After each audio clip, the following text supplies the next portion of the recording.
Live লেখা উঠছে। আসসালামু আলাইকুম ওয়া রাহমাতুল্লাহি ওয়া বারাকাতুহু। দূরে কাছে দেশ ও প্রবাসে যে যেখান থেকে দেখছেন তাদের সবাইকে আন্তরিক শুভেচ্ছা ও মোবারকবাদ। আশা করি আল্লাহর রহমতে আপনারা সবাই ভালো আছেন।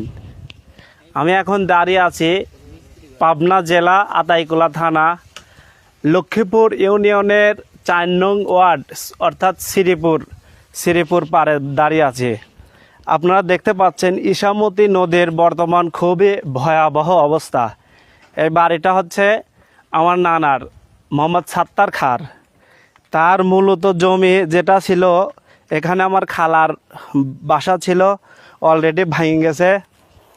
এদের ওয়াশরুম চলে গেছে, এদের টিউবওয়েলও কখন যেন চলে যায়। একটা ঘর 4 চালি 20 ঘর চলে গেছে, ওয়াশরুম চলে গেছে।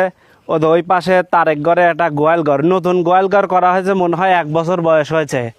তারপরও নতুন গোয়াল ঘর এই নদী খননের জন্য চলে গেছে। আমরা মোটামুটি যখন নদীর কাজ শুরু হয়েছিল আমরা সবাই খুশিতেই ছিলাম, কিন্তু খুশি এখনও খুশি আছে। আমার ভিডিওটি যারা দেখছেন অবশ্যই শেয়ার করবেন।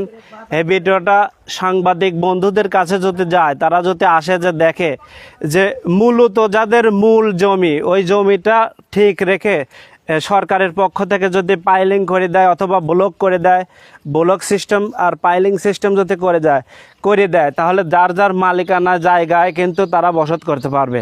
আর এই পদক্ষেপ যদি না নেয়, যাদের বাড়ি নদীর পাশে আছে সব বাড়ি কিন্তু শ্রীপুরের বিরাট একটা ক্ষতি হয়ে যাচ্ছে।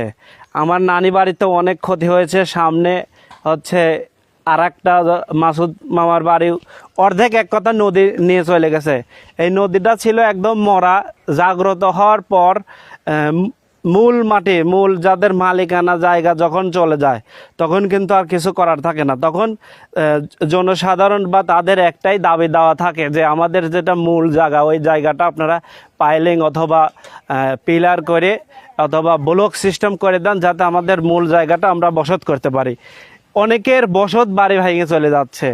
এটা যদি আমার এই ভিডিওটি দেখে থাকেন কোনো সাংবাদিক বন্ধু, তারা আপনারা আছেন এবং ভিডিওর মাধ্যমে কিংবা সেনাবাহিনীর লোকও যদি দেখে থাকেন, তাহলে আসেন দেখেন, আবার নতুন করে সলভ করে দেন যাতে তারা বসত করতে পারে। নিজের বসত বাড়ি কিন্তু ভেঙে বিভিন্ন জায়গায় চলে যাচ্ছে। আজকের মতো এখানেই শেষ করছি। সবাই ভালো থাকবেন, সুস্থ থাকবেন। আসসালামু আলাইকুম ওয়া রাহমাতুল্লাহ।